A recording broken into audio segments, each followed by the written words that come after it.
Hey, everybody. Welcome back to the Journey Podcast. I'm here today with the incredible Dia Sims. We are going to talk all things behind the scenes of working with some of the best brands in the world and bringing together this new huge venture and enterprise that is investing in Black-owned brands, diverse brands in the liquor industry. So, Dia, welcome to the show today. Thank you so much, Morgan. Hey, everyone. I'm Morgan DeBaun, a passionate entrepreneur and life advisor. With the Journey Podcast, you'll discover that success isn't about the destination, it's about the journey. I'm sharing stories of amazing people who've taken control of their lives. Join me on my own journey to discover the secret sauce behind reaching success with permission from no one else. Okay, so before we go into the present, walk us through your career, how you got started, and where did you start off? Like when you were in college, what did you want to be? Oh, college. I went to Morgan State University in Baltimore. Honestly, in school, I studied psychology. At Morgan, in some schools, psychology is like a BA, and some places a BS. So at Morgan, it was a BS. One of the things I love and I still reference from that was learning so much about how to approach kind of life and things like a scientist. Like to this day, I have an 11-year-old and I borrow from like, okay, let's do a scientific method. Like how are we dispassionately upset? Like how are we failing fast and getting to the results? So it was such a great springboard, although I never did anything in psychology except, managing negotiations with my husband on movie night. But I thought at the time I was thinking about medical school or law school. And I thought it was like a good science-based curriculum, but also the psychology from a negotiation standpoint are the way. Ended up doing neither. And I started my career, I worked for the Department of Defense doing contract negotiations. And again, I've been really fortunate in this space, just got the best training. So I was part of this like new program. They were going around the country trying to get college graduates to come in and be like trained from scratch to ensure like the best protection for US taxpayers in the way we negotiate items for defense. I'm like 21 years old. Super young. I was given like $100 million contract to work with a very small team. Crazy, right? So like, don't worry, I was like good fiduciary for us, but you know what I'm saying? I was 21. But the best part of it was the amount of training I got on negotiating. Right. So I was trained on what is your kind of like arsenal of tools in terms of whether it's research, whether it's the win-win, whether it's pricing methodologies, whether it's personality management. And it's something that weirdly you don't actually ever get taught on purpose. Like most people, you can have 6 degrees. When I go out, like, were you ever trained to negotiate? Most people are not. And it should legit be like first grade. Like you should understand how to persuade one another, how to negotiate, how to advocate for yourself. So I didn't really go into it with that intention. I kind of fell into it thinking it would be good to go to law school, but the things I learned there have been so incredibly useful as a springboard to everything I've done now almost 30 years later. So I did that for a couple of years, loved what I was doing, but I ended up moving around and then I moved to kind of a very slow position and I'm impatient. So I would be doing my projects. They'd be like, this project is due in, you give it to me in January. And they'd be like, this project is due in June. I'm like, did it, done. And it got to the point of like, this is a snooze. So I wanted to do something like that. Felt like I was always learning and more interesting and exciting. Hard switch, got into radio sales. It was like total opposite. And it's funny because it's a similar thing where I was like, somebody suggested to me, actually a friend who I still work with to this day, he was like, you would be good at sales. It's like, I don't want to push anybody on anything. I don't want to do sales. They're like, no, every minute something's getting sold. You just have to persuade them, right? To provide a value of something that is worth their investment. So I was like, okay, I think I would do that. And radio sales, I often joke is like, back then, I was like, it's like selling crack, but like with none of the addiction, none of the excitement. Like I had to sell enough to cover my own salary. So I was, I had to be out in those streets pushing those radio commercials and concert sponsorship. It was the best sales training. Our actually head of sales at Blavity, she's now our GM of Afrotech, but she was formerly head of sales, started off in radio sales. And I'm like, whatever y'all's training was, top notch. Yeah. To this day, when somebody tells me they worked at radios, I'm like, oh, okay. You should see at it because you really have to build a program from scratch. sell it in, then actually run it and make sure it's successful. And if you don't do it, you actually don't make your own salary because you work on a draw. So that was like such an entrepreneurial unlock. Because after doing that for 8 months, I was like, well, I'm really working for myself. So I could clearly run my own business if that's the case. And me and some of my dearest friends from there launched a small company in the DC, Maryland area called Madison Marketing. Mm-hmm. That was also my first entree into like the spirits industry. So we worked with this legend, Mark Lawrence out of DC, who is like just a nightlife impresario, who is such a commitment to excellence and experience. And we started really just throwing parties, doing events. And I also was able to negotiate some contracts where I got together 30, y'all don't judge me, but 30 of my homegirls and just girls at the time, and negotiated a deal where they would do the promotional models. Like, oh, would you like to try this? Try that. But the thing was, again, I was like, okay, we're going to do it, but what will be different about you understood marketing. I think that people underestimate that, though. That's how things were moved at the time. It was through in-person influence and like these scenes that people were able to get in the scenes, and what did the girls look like, and what were we drinking, what are we celebrating with? Like, that's how things were moved. That 1000%. So it was that in-person marketing, really, like the best learning you could have. And two things I think were a hallmark of that was, one, I negotiated for the girls to get higher rates. Like, so they were normally paying a little bit less, but I was like, no, I said, listen, this team, we're going to train them. We are going to always sell in total more than what we're being paid, right? So like if the girl's going to make $300 for 2 hours, we're going to move 11 bottles of whatever it is. I was like, but because of that, I want to pay for their gas.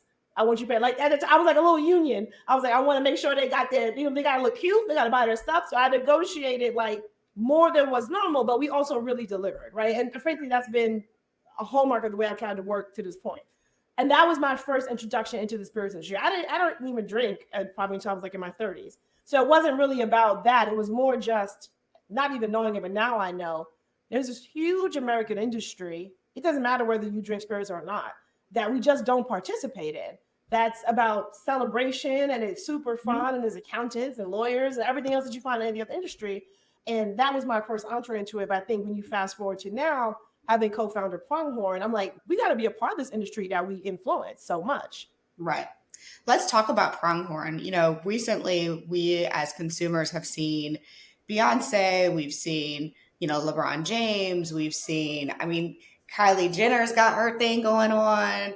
Kendall Jenner, not Kylie. Fawn Weaver, of course, the extraordinary. So what is the tea? Why are all these people going into the liquor industry? Well, look, so two things. Actually, I would say you have three different things happening. You had some great successes happen, right?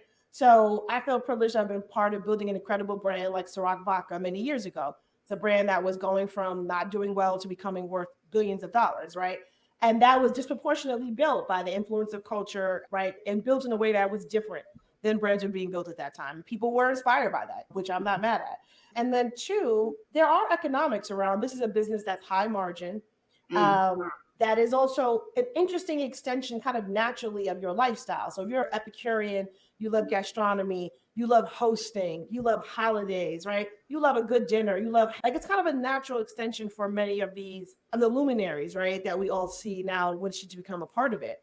And I think the third thing, honestly, I think this is what is actually driving it in combination with the appeal of the industry is we now have these appropriately empowered notables and luminaries where 30 years ago, you had to depend on a media outlet. I sure hope ABC is going to get this word out. I sure hope NBC. But these individuals have the ability to impact audiences, sometimes that are bigger than the population of the United States. Yes. Right? So they have democratized media, and they should be appropriately incentivized, and they should be thinking about businesses that are not cannibalizing their art, that are not a distraction from their art or their creativity, but there are opportunities for them to build their own legacy from their work for their own families. There's been this balance. There's almost a little bit of a negative halo of like, what do celebrities know about this? Why are celebrities different than any individual who is like, oh, I'm an electrician, and I decided I want to open up a branch of Popeyes. Okay, nobody would judge them for doing that, right? If you're a celebrity and you're like, I'm a great singer, but I want to figure out a great business proposition that's a natural extension of my life that my kids and my grandkids can benefit from, you should do that. Why shouldn't they do that? And walk us through how some of these deals are set up just at a high level. Are they joint ventures where they're owning 51% of the brand? Or is it more, we've talked to Tabitha Brown here on this podcast where we talk about, okay, some things that she's doing with Target. Target's actually manufacturing them, building them, managing all of the of the house. She's doing the creative strategy, the branding, the marketing, etc. But they're also doing things as well. And then there's some people who are doing everything from end to end, but their distributor is just Target. So walk us through just like how these different deals are set up or what people's options are when we're looking at it from a consumer perspective. Yeah, so there's everything from a pure just a marketing endorsement all the way to an independently owned brand where you completely build it from scratch and you manage sourcing, liquid, glass, labels, corks, all the way to getting it distributed. The nature of this industry is quite unique in that it is difficult. You can't have a good enough idea to just win. Talent in and of itself is not suffice, right? You can have, oh, my Morgan gin, nobody could mess with it. It doesn't matter because you have to understand the regulatory whiplash that changes from zip code to zip code. You have to understand the distribution network that changes from state to state. And you have to think about the fact that this is the only industry that has a constitutional amendment dedicated to it, right? So the reason why some of these other structures where they are more, I like to call it like a soar with your strengths model, which are more joint ventures or strategic alliances or strategic partnerships are, listen, what I'm great at is building interest, building velocity, teaching people about something they may not know about, inviting people to be a part of a brand they may have not normally considered. What I'm not good at is sourcing glass from Scotland. You know what I mean? What I'm not good at is I haven't yet got up to speed on the distillation process, right, for a single malt. And that's okay, right? Like, I think if you're the most brilliant people, you should find even more brilliant people to surround yourselves with, become a student of what you don't know, and lean into sharpening the expertise of what you do know. And that's why I think you see a joint venture where one party of a major strategic, like let's take a major supplier. In the US, there are 13 like big suppliers. And you've heard of the Diageos, the Moet Hennessy's, the Bacardis of the world, right? That is the tier of what is a 3-tier system that makes brands, right? Like actually makes the bottle that you see, that distills, and then they have to sell it to a distributor and or a state. And I won't bore y'all with my TED talk on this, but they have to sell it to another party, and then that party sells it to a restaurant or a liquor store, and then they sell it to you. So the nature of this industry is it is expensive because it's not as easy as I make a dope t-shirt and sell it direct to consumer on the .com. You have many customers you have to be in front of. So it makes sense for these celebrities or any individuals to have a partner that already has an extensive distribution system. And to be clear, some of these companies are families that have been in this for 80, 90, 100 years. It's not easy to be like, oh, I'm going to open up a distributor tomorrow night. It just is almost impossible to do it quickly and with impact from a regulatory standpoint. Yeah, thank you for walking us through that. I think it's helpful to understand the nuances of kind of when we see these brands. Really, what I challenge people listening is when you see something and you start to consume something, ask yourself, where did it come from? Who owns this? Who's benefiting from this? Who's taking a piece of this at every step of the way? Is it going straight from a Diageo, a Moet Hennessy? Where is it going? What I learned, because we throw events at Blavity and Afrotech, we try to get liquor sponsors all the time. And it's been fascinating to me. And it was really frustrating when I first started because people would be like, oh, well, this event is here. Well, where's the venue and what's the liquor license of the venue and what do they have in the venue? And, oh, well, we can't sponsor this if this venue has this. And I'm like, what is going on in this industry? This is crazy. Just for you to gift us product, you're not even paying me. You're just giving me product. Like, this is wild. And obviously the bigger we got and the higher up in the kind of chain when we were trying to go, we even to this day have a hard time getting liquor sponsors because it is so complicated. I mean, shout out to Tito's for sponsoring one of our events this past year, but like other than them, we've had very little like luck navigating it. And I know a lot of people who listen to this show are also aspire to have like liquor sponsors and stuff. So what would be the advice to someone like me or other people who are trying to have brands be a part of their event or be a part of their tour or whatever that they're trying to put together? What advice would you have in terms of go-to-market and how to position those things? Yeah, so 2 things, and the second one is going to be more exciting. But the first part, the first thing is, I've worked in very highly regulated industry, defense, pharmaceuticals, and spirits, right? Yeah. So you have to think about it in your mind, like, if I wanted a pharmaceutical company that sells heart medicine, what would they want to ask, right? Like, so you got to understand the spirits company, it seems like it's everyday part of our life, but we feel really responsible for having, it's not as far as a controlled substance, but a substance that needs to be controlled upon delivery. So we can't be casual about where's it going to be. We have to know who's selling it, who's check identification, who's making sure people get home safely. Are people going to consume food? Are they going to have enough water? Who's getting out the water? Who's going to be walking around making sure people getting in the Uber that night? Because we take the responsibility really seriously. As a Also, I just want to say, those are the questions that y'all ask. I just want people to know, like, this is not just lip service. Literally, it'll be like, okay, no, but are they wearing wristbands? Are they carted at the door? I'm like, oh my God, never mind. Give me your 5K. Forget it. I was a promoter, right? And I threw a gazillion events over the years. If you're hosting an event, these kind of got to be things you think about anyway as a host or a hostess. If somebody's coming to my house, I want you to have a great time, but I want you to get home safe, even if I wasn't in this industry. So it's the right way to think about it, but it certainly is more hoops than you would be accustomed to for other consumer goods. The second thing is this is really what Pronghorn exists to serve.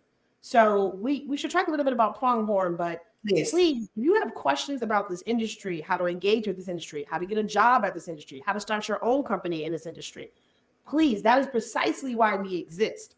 We are an independent company. We're a Black-owned organization from a majority standpoint, but we also work with the biggest suppliers in the industry, all 13 of them in the United States. We also work with the biggest distributors. We also work with the biggest retailers, right? So if you have questions, I just had this yesterday. I took my daughter to like one of these jumpy places, and the GM came. He said, I heard you know about spirits, and we want to throw parties in here. It's in daytime, it's for the kids, but in the nighttime, we want to do something different. So exactly your point. I was like, this is who you should call. I express this. This is you get a promoter, get a caterer. Do you want to walk with me over to this restaurant and see if they want to do a pop-up? Come over here. They sell a little extra food at another outlet, but they got the liquor license. Y'all do a 50-50 revenue split, right? We want to be your partner to think through how you participate and generate wealth for you and your family and your neighborhood. That is what Pronghorn exists to do. Yeah, so let's talk about Pronghorn. How long ago did you guys start it? There's some big numbers behind it. Just walk us through Pronghorn and what you all are building. Yeah, so Pronghorn was established. We started the work on it. We really have started to work on it, at least in our minds, for many years. It's me and two other co-founders, Dan Sanborn and Aaron Hall. Kind of when this country was going through its racial reckoning a few years ago, that felt, very old to some of us and new to some people. We started getting all the calls from the industry that we're in, right? The spirits industry, all the executives to their credit saying like, what should we do? We want to do the right thing. We know our industry is very insular. Even those who have the best of intentions are just like, I don't even know who to call, right? And sometimes people have a backlash against that response. And my view is like, if you don't know who to call, I know who to call. I know tens of thousands of diverse things. Let me help you out. Let me make the connections. I just want to get the results. But to your point around the level of investment, I was like, we are not the people to call to plan parades. Nothing's wrong with a parade, but we're not people to call to do murals. Call me when you want to change something for real, right? So in order to make a change, it cannot be given to a lady named Nancy to handle after her real HR job on Tuesday nights, right? Real change, by the way, to the benefit of this industry and the benefit of the American economy will require investment, time, resources, and a real plan. So because it was COVID, we had a little time to be able to do real modeling and say, well, actually, I love this industry and I love Black people, but how do we make this even bigger than this? How do we make this a template on how to effectively diversify any industry? Because I'm watching the news every night because I'm home more than I'd ever been. And there's so much conversation about civil rights, which was refreshing, but it was about housing and it was about justice and it was about education. And I was like, nobody is talking about economics. This is crazy. I was actually getting frustrated, like yelling at the TV, like my husband and the Falcons. I was like, no. Communities can solve a lot of their own problems if they're resourced to do so, right? So how do we talk about wealth generation? Because none of this is going to change if we can't catch up for the last few centuries of inequity. So in the short, we modeled out a way to drive in this particular industry, the spirits industry, as the first industry, and with the Black American community as the first community, how many people, how much money, how much time, and how much information would it take in 10 years to change this industry to show pro rata representation of Black Americans as employees from entry level to C-suite, And I will share with you that the average employee in the industry makes about $100,000, but they affect $1.2 million of top line revenue. It is good for the community to be a part of this industry, and it is good for the industry, right, to have more incredible talent. There is a significant gap of entrepreneurs in this space. And again, you don't have to make your own gin. Your marketing company could do more in the spirits industry. Your janitorial services could do more in the spirits industry. It's just an industry that is ripe for more diversity.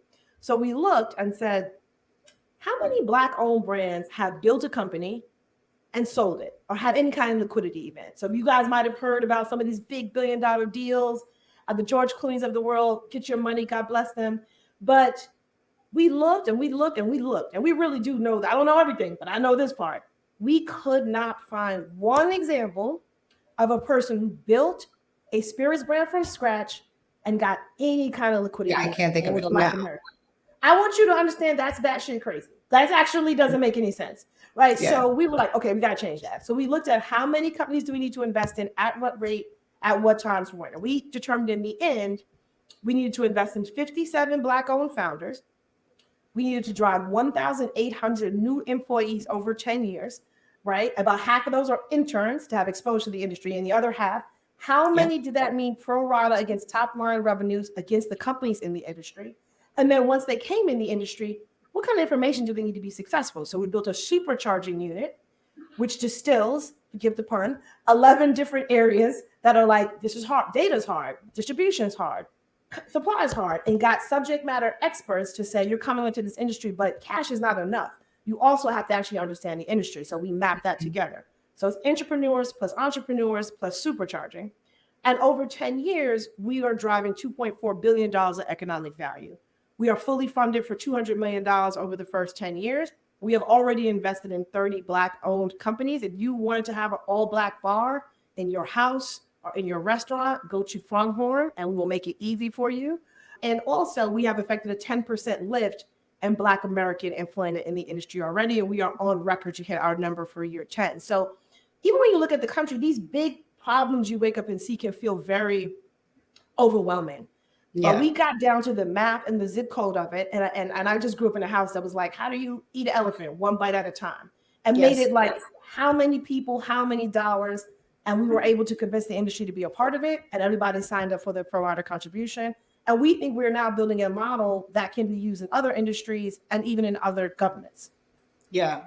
Well, I appreciate you breaking it down for me. And I think one of the things that I really loved about the Pronghorn model when I first heard about it, you know, I'd seen the brand sponsor different things, but I hadn't taken the time. I saw the press release of Black Enterprise. You know, I saw the things, but I didn't really sit with it and say, wait, what are they doing? Because there's so many people who launch kind of these funds, right? I mean, particularly in my world, every day there's a new Black person deciding I'm going to raise a $200 million fund and I'm going to give it away. And, you know, but really they're doing fund to funds typically at that level, as opposed to your world.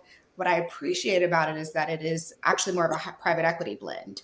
It's less of a venture. I mean, it's a mix of both, but it is also private equity, because the argument is when everybody wins and everyone's successful, because we're trying to get exits and we are giving them capacity and we're giving them employees, know-how, relationships. I mean, it's more of a wraparound business model that they are going to be more likely to exit, because we have now all put all this skin in the game. We got to get our money back. Okay. Oh, yeah. And by the way, our mission is really to transform the industry and be a template. So we don't have the same constraints that can be quite aggressive in the VC space, right? So our point of view is that genuinely, you just articulated this, you know, we often say it's not a game of musical chairs, right? It's about building a bigger table. We know, and I'm sure you guys have talked about this quite a bit, when you look at the Citibank study that shows like America is losing trillions of dollars on GDP because we just kind of can't get diversity right. We have existing populations of consumers and internal teammates that we're not speaking to, that we're not inviting in, that we're not investing in training. No zip code has a particular lock or a genius or ability, but some zip codes are so grossly underfunded and under-resourced that it's just bad for the country, right? So we're coming at it with a different point of view than your traditional VC. And there's a little bit of that accelerator piece to it, right? Where we're matchmaking the skill sets, augmenting the skill sets for the individuals as investments, right? It's for profit, but also from the bridge building side to enrich the industry at large. But I think that's important because I think a lot of people, how they approach the Black community of Black entrepreneurships and entrepreneur is we're going to do a program and we're going to give you the information and we're going to tell you how to do it and we're going to give you the mentors and we're going to give you a trivial amount of money that maybe just frankly just offsets the time that you're putting in this program. And then you've got the VCs or you've got the financiers or you've got, the CFDIs and the SBAs and the whatever. And they're like, we're going to give you the money or we're going to give you the low interest loans, but we're not going to build your capacity. So then they're separate. And then I think what happens is that people go A or they go B and then they get stuck. So they raise the money, but then they can't raise the next round because they didn't hit their milestones because they didn't know how to get to the next level. And then they can't exit. You nailed it. It's a big cycle. And then, by the way, the other problem is that drives disbelief in the program, and we're held to a weird standard. So we're now on this crazy backlash where, like, we tried DEI, it didn't work. It feels like, no, we didn't. You can't do DEI, and that's not how any of this works, right? So you're not approaching this with the right inputs, and you're like, no, we gave some money, the people aren't getting it. And it's like, no, there's a level of discipline or rigor that's required, right, to do this in the right way. You need the money. You need the mentorship. You need movement, like real movement, and you need a level of momentum that is not a one-time thing. It has to be a sustained relationship in order to truly make it an active and profitable investment. Absolutely. So we get that entirely. And then I failed to say, because no one knows what a pronghorn is. The reason why we called it a pronghorn is a pronghorn is an animal mostly found in Montana. It looks kind of like an elk if Disney drew it. And they're actually the second fastest land mammal in the world, second to a cheetah, actually the fastest in the United States. And if you had a pronghorn racing a cheetah will win in a sprint. But for a long run, right, the pronghorn will win every single time. And they can go 40, 50 miles an hour for a long, long time. And we said, look, we have to catch up for centuries of inequities. We got a heck of a lot of ground to cover. We're impatient for change. And not only impatient for change, it's kind of an emergency. Like, we have to get this right as a country. Right. So that means we have to go fast. And we thought this animal of pronghorn was a beautiful manifestation of what it means to go far and to go fast and to go together, because they're successful and they have evolved because they work together as a group. Incredible. I love that. I had no idea. Couldn't have pointed out a pronghorn if it looked good. Nobody can. Only me. I'm a geek.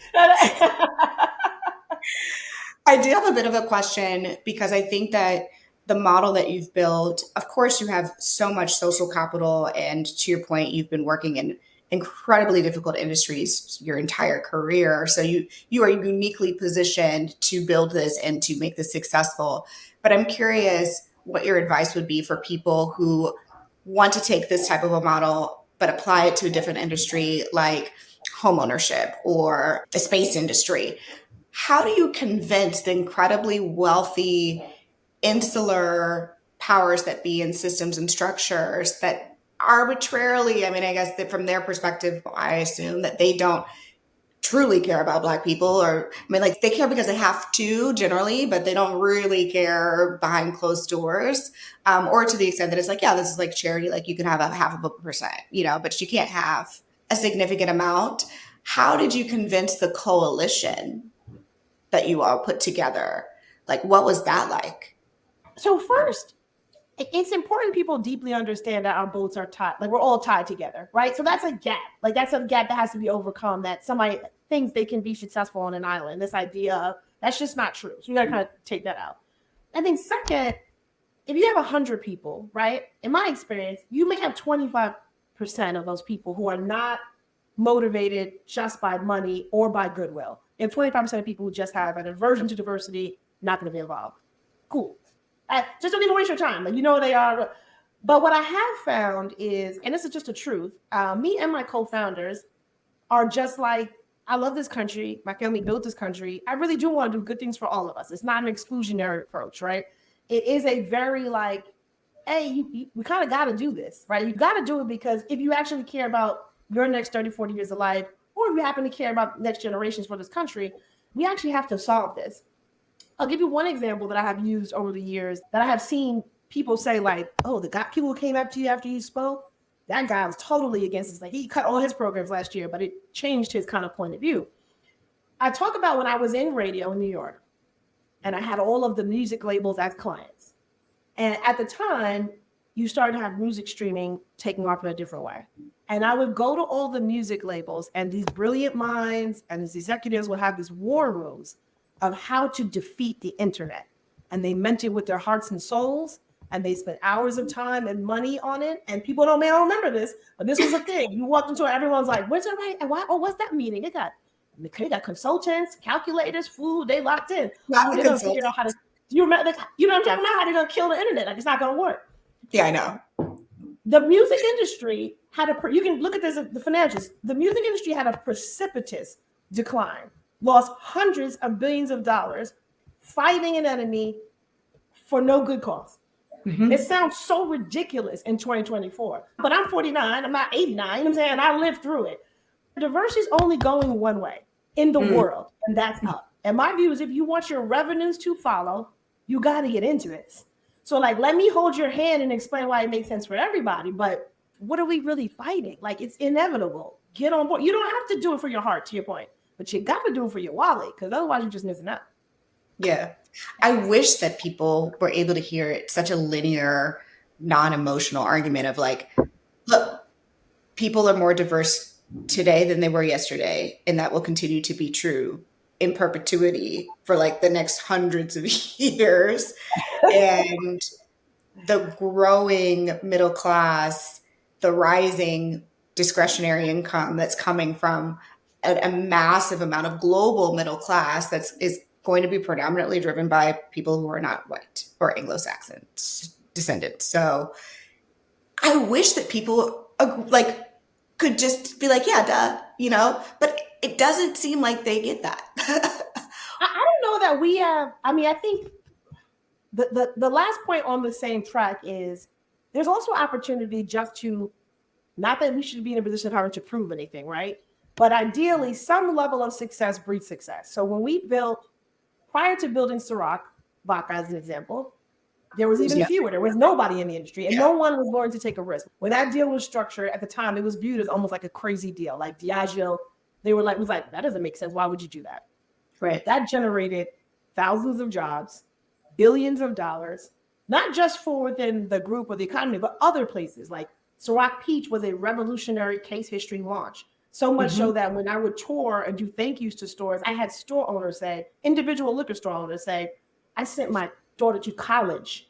I sent her to college on my peach sales, right? That's like, crazy. Do you understand what I'm saying? And then after that, it unlocked hundreds of more of these deals. Some successful, some not. But nonetheless, even if they were up and running for 3 years, people made money, had jobs, fed their families as a result of that initial undeniable success. It's not going to move everybody, but undeniable success is a great motivator for people to get over their fears and dispel their qualms and realize that we all have their unconscious bias and have the heart to be like, let me try to fight this unconscious bias because they get money over there. It kind of works. It kind of works a little bit. I agree. I do think that's right. I think that the best way, I mean, the easiest route to a more widespread just acceptance of the facts is success. You know what I'm saying? It's like, well, clearly this is working over here. I think the challenge has been that for a lot of the programs and things that were set up, because the infrastructure wasn't there and the continued support wasn't there, or the resources and the know-how to navigate all the things wasn't there, a lot of things have failed. And especially in these last 5 years. And that's just, I mean, I'm watching every day a new startup that started, 5, 6 years. Maybe they started a little bit before COVID. They're like 2 years in, 3 years before COVID.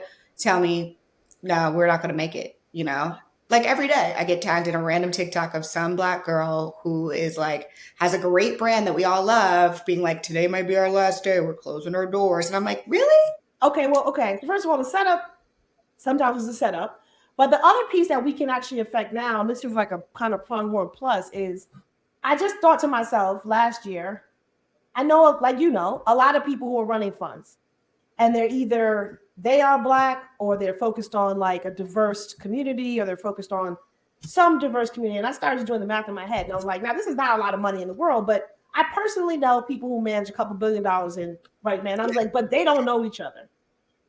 That's really stupid. So I just like got everybody in one room in Atlanta and was like, we have to at least have some synchronicity, some information sharing around, we're going to all go into this development. or we're going to all support these consumer goods. And or when you're supporting something, I want to know about it.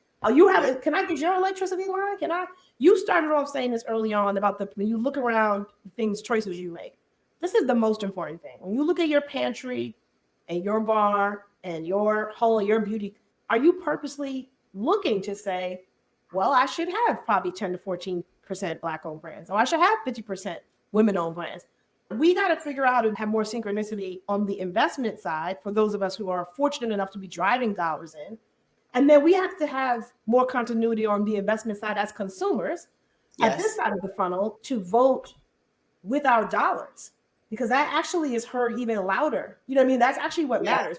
I think that's one of our biggest weaknesses, Dia, because I mean, I'll even speak for myself. Like, I don't drink that much, but I think, frankly, Fawn Weaver, I think, was the one who convinced me the most to say, like, oh, you know what? Maybe I should be looking at this part of my life. Like, I buy Black art. I pretty much exclusively only buy Black art. I buy mostly Black makeup. I'm a Black hairstylist. You know what I mean? Like, there's certain parts of my life that I'm intentional about buying Black. Even pizza, you know, I pretty much only eat Slim and Huskies because that's here in Nashville, you know, Black pizza.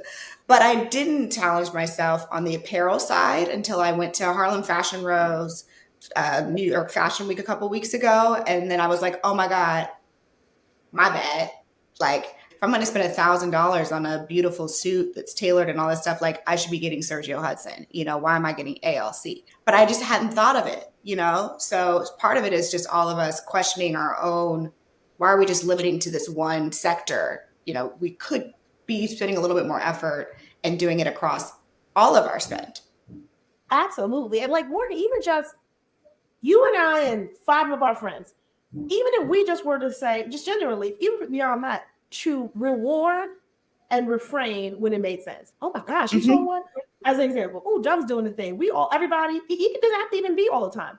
Everybody next week, we going to buy Dove shampoo. Everybody we know, right? Like, tell everybody you know, because just between our groups, we can literally affect tens of millions of people. Lift. Yes. You know, we know how to do that. But then on the reverse, it's got to be like, oh, hold up, wait, that soft drink, that was a good idea? No, even just for 1 week, we just all not buying it. That's the quickest way to affect it. I'm a big believer in you got to vote, you got to be part of your local community, you got to do all that kind of stuff. But frankly, those things take a long time.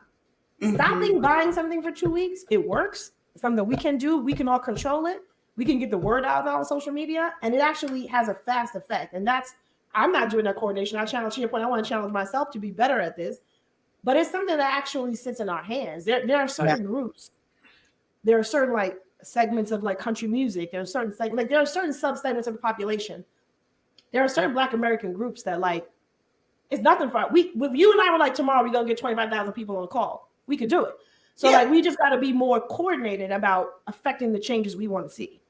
I agree. And I think one person who's done that well that we all could learn from is Jotega from with Black Women. I mean, the consistency that she had for 4+ years, and then being able to, when the time was right, when it was appropriate, evangelize everybody to have momentum to change from that. But it's because she was super clear about what we were trying to do over many years. And I think not enough of us, it is a self-sacrifice, you know, to be an organizer in that way, right? And it's a skill. By the way, it's also a skill. Like, everybody doesn't have it. So the people who have it have to use it, and then the people who don't have it have to be willing to be deployed with their skills. Yeah. You're challenging me right now because I'm working on my keynote for Afrotech, where every year I kind of like give our little challenge for the group. And this year I'm really thinking about like AI and making sure that we are all using AI, that we are AI first, like in the same way that the world was at one point desktop and CD-ROMs. You know, when you had your TurboTax, you like went into Costco, bought the TurboTax CD, and then went home and like filed your taxes, you know, like, so you had to go from CD-ROM to the internet. And then you went from the internet to mobile. I remember working it into it, and it was like, we're social, mobile, global. And like, that was our theme for the year. And it was like, we're multinational and we're mobile first. And if you're going to look at a product, don't look at it on your computer, look at it on your phone, because that's what the average consumer is doing. And we really had to do change management to think mobile first. I need us to go do change management to think AI first, you know? And I think, though, my secondary theme is going to be to be a consumer of Black products and Black technology, and not just, yes, of course, consumer products, but also like understanding the business behind how these things are working. And that is, to me, that's more of a motivator to support. Like when I hear the economic impact, to your point on spend, if we all just buy Black spirits, or if I hear the economic impact, if I just switch to Black apparel, like instead of Lululemon, I'm buying, Actively Black, like just that switch, crazy. And by the way, I'm not even, no one's suggesting like, doesn't, I know it's just 100% of the time. It's hard now. We don't have the infrastructure yet to do 100% of the time. I don't even know. Yeah. I'd like to buy Black orange juice. I don't know where to get it, honestly. Yeah. But the reality is we can just do it more than we're doing it right now. It's nearly absent, to be honest. So if we just doubled it, or you pick 2 categories to start off with, or we just even all, this year we're all doing this. And you look back at the way the Morgan, JP Morgan family and the Rockefellers and those families were very coordinated, and like, I'm in oil, I'm in trains. Yes. Right? Like we could as a community align and say like, okay, we have a chance to really get behind AI from a business standpoint, right? Yes. It's actually quite hard to change existing industries. The chance to do something new is when something is new. We can build the right infrastructure, the right things from the beginning, the right community, the right investment. So when we have a chance like this in technology or in any new business opportunity, it is a unique chance for populations who are typically excluded to jump in and lead it forward. So I can't wait to hear your keynote. I know it's going to be inspiring. Yeah, thank you. I'm working on it. I got a couple more weeks. Well, Dia, I guess in closing, my brain is on 1,000 right now, but I think what I really want people to understand and to be inspired from your journey is the fact that you have been able to switch between industries, to take the best of different industries. And then, I mean, you're not 80, like you said, you're not even 50 yet. So you've got a long way to go in terms of your impact. And for the women or for the people who are listening to this call that are 10 years into one industry or 10 years into, and they're top of their game. I mean, they're executive directors, they're VPs, they're SVPs, they're P&L owners, like, there's still a risk to what you're doing now. What would you say to that person who's like, I have a vision, it's ambitious, and I also have golden handcuffs, I'm really comfortable right now? I mean, you have to redefine risk. In our initial work on Pronghorn, we found that the average white American is worth 13 times the average Black American at that time. It may have changed now, 13 times. What's interesting is when you pull out any kind of business owners, anything, not have to own Amazon, you can own a nail salon or a robust, that multiple drops today to 3x, right? That's with nothing changed, because really nothing materially has changed yet in the United States, right? So that's now. And then, sorry, you double click that. In that subgroup, right, of Black American business owners, they are typically worth 12 times what the average Black American is worth. So you think it's risky to leave your job, but it actually might be risky to stay if you just follow the math, right? So we got to own things. And then maybe you stay at your job and you and 4 friends get a Airbnb, or maybe you just do a better job managing your investment portfolio and follow what's happening with AI. Or maybe you go to the bakery all the time and you go walk back and be like, I know, it feels like y'all would do better if you added this. I put a little money in, but then I got to split the dividends with you. But own something, right? Because the way we pour into these jobs that, you are important, but there is no long-term ROI. Our families don't benefit, our communities don't benefit in the long term, for the most part, in a meaningful way. I've been really fortunate. I've learned a lot from those jobs. And then you take those learnings and put them back into commuting, into things that I own. That's right. And if you are going to be an employee, make sure you get equity in the company. That's what I would also say. Like, as much as you possibly can. Yeah, like you're an employee at NVIDIA, you should stay. Don't go anywhere. Stay there. Not yet. Stay. So